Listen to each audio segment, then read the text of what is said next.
Менің арнама қош келдіңіздер. Арнама жазылып, видеоларыма ұнаса лайк басып, комментарий қалдырып, достарыңызбен және әлеуметтік желілерде бөлісе отырыңыздар.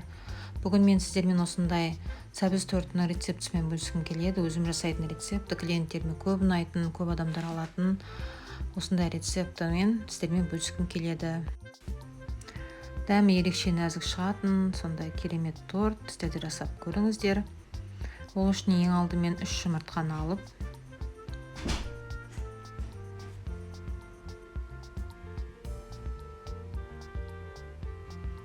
қантымызды салып миксерлейміз. Әбден ағарғанша, әбден қойылып аппақ болғанға дейін миксерлей береміз.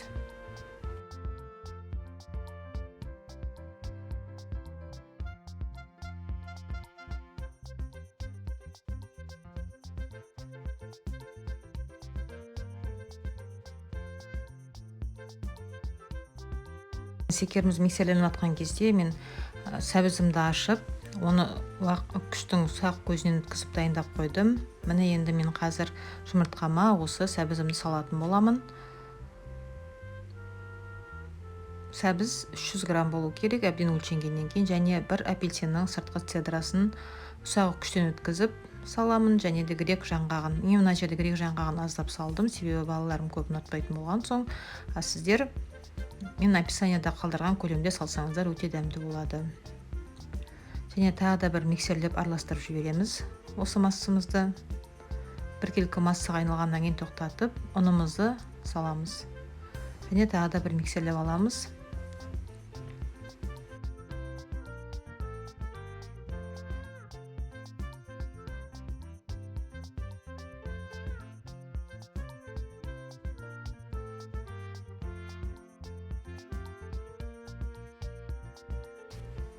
Бір шай қасық ас содасын салып тағы да араластырып аламын.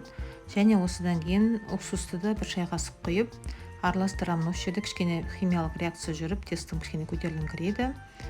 Және мен 22 диаметрлік формамды дайындап қойдым. Астына пергаментімді салып, енді сол ыдысымызға осы массамды құйып пеште пісіретін боламын.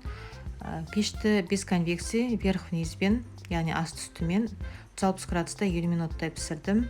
Пешті пісу кезінде пештің аузын ашпайсыздар. Конвекциямен кішкене іші шикілеу болып піседі, сондықтан без конвекция пісіргендеріңіз жақсы. Міне менің бисквитім пісті, әбден суылғанша осылай күттім. Міне суып болған бисквитімді қазір 3 бөлікке бөлетін боламын. Жақсы көтеріліп пісті.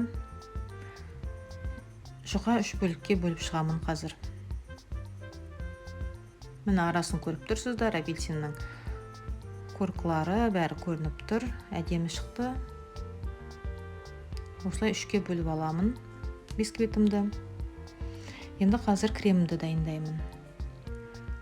Крем үшін мен маскарпоне, творожный сыр, кез келген өздеріңіз пайдаланып жүрген, және де сливкиді пайдаландым. Құрамының бәрін описанияда қалдыратын боламын. Және қантымды салып, қазір біркелкі массаға айналғанға дейін әбден дұрыстап миксерлеп аламын. Бірінші жай ғана жылдамдықтан бастаймын, жайлап күшейте отырып, максимальный жылдамдықта біркелкі қою массаға айналғанша миксерлеймін.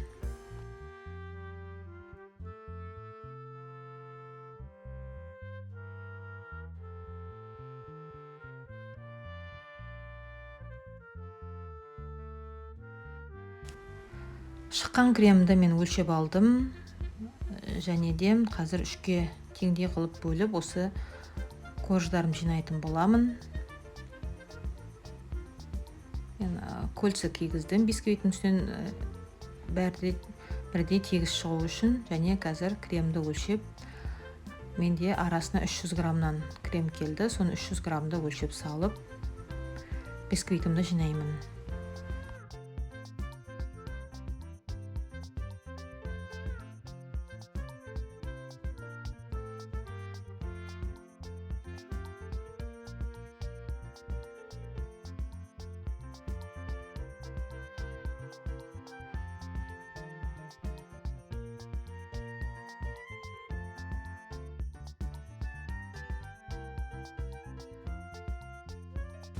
Үшінші бетіндегі слойын бисквитін салғаннан кейін кольцамды алып тастаймын, және қалған кремме қазір оранжевый краска тамызамын, сәбіз торты болғандықтан тамызбасаңыздар да болады.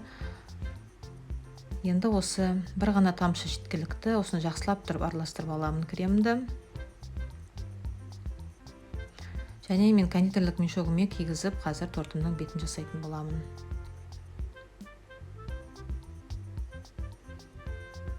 Мына кремнің айналдырып, осылай жан-жағының бәрін айналдырып крем жағып шығамын да. Қалған кремді бетіне өстіп тортымды видеодағыдай қарап отырып сәндеп, өздеріңіздің қалауыңызбен сәндейсіздер.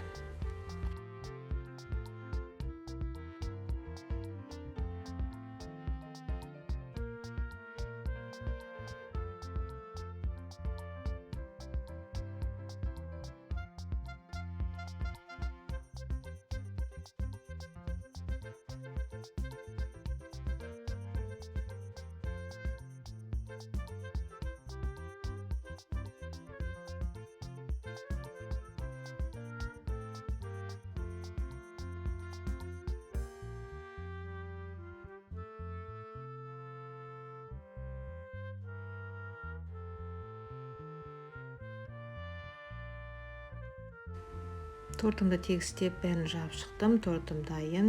Өздеріңіздің қалауларыңызбен оформлениені, яғни сәндеуді өздеріңіздің қалауларыңызбен жасайтын боласыздар. Осындай тортымыз дайын болды. Сіздер де жасап көріңіздер.